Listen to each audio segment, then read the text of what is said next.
कैसन मालूम हो रउआ देखा तारू आम खा खा के ना इतना खांसी हो गई के का बताई रउआ देखा तारू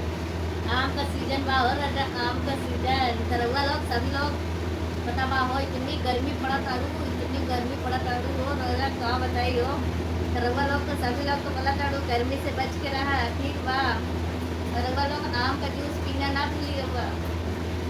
हम रउआ आम का जूस बहुत पिया तानी गर्मी इतना हो गई क्या बताए रउआ लोग तो रउआ लोग कौन कौन आम का जूस पीना चाहत बा हो रउआ देखिए आम अभी रउआ हम एकरा के जूस बनाई फिर पिया बहुत अच्छा लगा तो फ्रिज में रख देना तो बहुत ही अच्छा लगा था तो सभी लोग रउआ गर्मी बहुत पड़त बा हो तो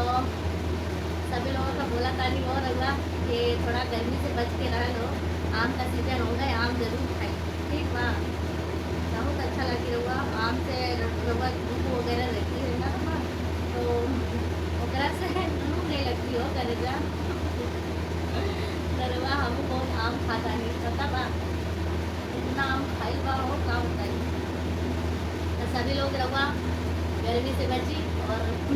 आम अच्छा रुआ बताइए एक बात बताइए रुआ आम कौन कौन खाई बा हो सभी बताइए रुआ हाँ हमारे को कमेंट में जरूर बताइए कि आम का स्वाद किसने किसने चखल बा हो अगर बताइए करे जा हाँ बहुत स्वादिष्ट बा हो रुआ धूप में से बची रुआ लोग और आम का जूस पी और मस्त रही ठीक वाह हमारे वीडियो को शेयर करी लाइक